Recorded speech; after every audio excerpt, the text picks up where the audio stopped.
Then there are women. Women kind of just make it. It almost feels like they make whatever it is that they need. I know a lot of women who really rely on the bad bitch, bad boss, I'm a bad, like, I need to do it all myself kind of woman mindset. And it actually makes me really sad. I think a part of it is because I used to be that person, even when I didn't need to be. Like, I had a partner, there was no reason for me to be acting like that. I could have leaned into him, but I didn't trust him. Truthfully, I didn't trust anyone. I think I've only recently started trusting people for real. And even still, it's really difficult, and I find myself often trying to trick myself into not allowing myself to trust people again and find reasons not to trust them, um, which is really heartbreaking to me. And I can only imagine what it's like to be. I can do more than imagine what it's like to be in the mind of a woman who feels like she has to do and be everything. Like everything. Like bring in all the money, make all the decisions, take care of everyone that's around her, be emotional support, be physical support, be financial support, be kind and loving, be grateful, let everyone in, but keep your boundaries up. Be safe, protect yourself and protect others, but be light and joyful at the same time. I don't know how, when they see that, when they hear that, when they comprehend that, how they get excited about that. That doesn't make me excited, it makes me scared. It makes me worried. I think it's interesting that feminism has pushed us to the point where not only are men, but also women are supposed to be this full human perfect being where they can handle and take everything all on their own. I've never really understood that. I think I accepted it and I tried to live in it and I tried to be it, but I never understood it. I never got it. I never knew how people managed or handled it, and I still don't.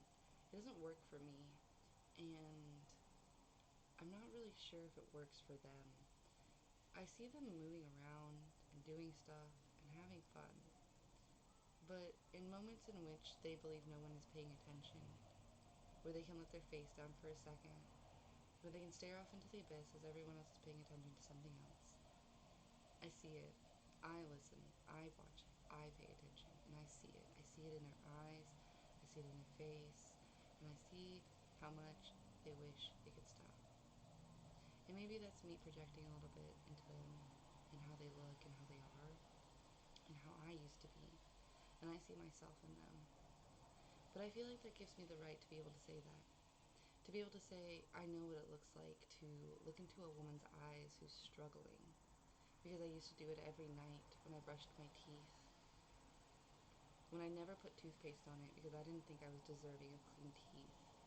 When I was only doing it because I wanted the people around me not to notice how much I hated and didn't care about myself. Just in case that would be the reason that they'd leave.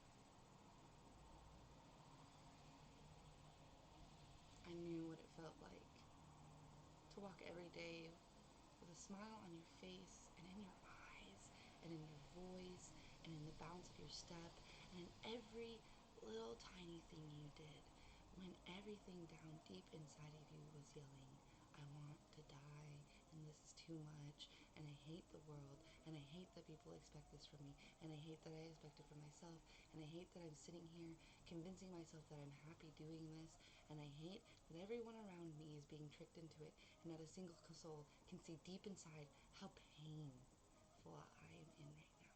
The pain that I'm experiencing, the agonizing, brutal experience that I am pretending I am enjoying right now, and no one can see it. Not a single person can see how lonely I am. And they all think that I love living this life. And I tell them that I do. And I tell people I'm happy, and I post how amazing my life is, and I make another post the next day about a different thing, and the next day a different thing, and I got to show the world how perfect my life is and how perfect I am, and I have to prove to them that I am happy. I have to prove to them that I'm a strong, individual woman who can do everything by herself and I don't need no one. But it's not true. And it's not true, and I see it in their eyes. And when I finally accepted it, I broke down and I died over and over and over again. And I know that's what they're afraid of. I know in the end that the admitting to themselves that they would have to go through death over and over again would be way more painful than living the lie and pretending that they're happy and telling themselves that everything they do is because they are kind, and they know deep down it's a lie. And I see it in their eyes. But what do you say to a woman when you know what she needs is freedom, and you know her path, but you don't know how to get her there, you don't know what to say, you don't know what bricks to lay, and you're just stuck because you don't want to leave them behind, you don't want to walk away when you know there's a path? But what else do you do when you're alone? When you're truly alone? When no one's listening, when everyone tells you you're too much, when everyone says you stay too real all the time. And then on the other side, people thank you for it. And people say, wow, I love that you're so real. This is so awesome. You're so great. You're so amazing.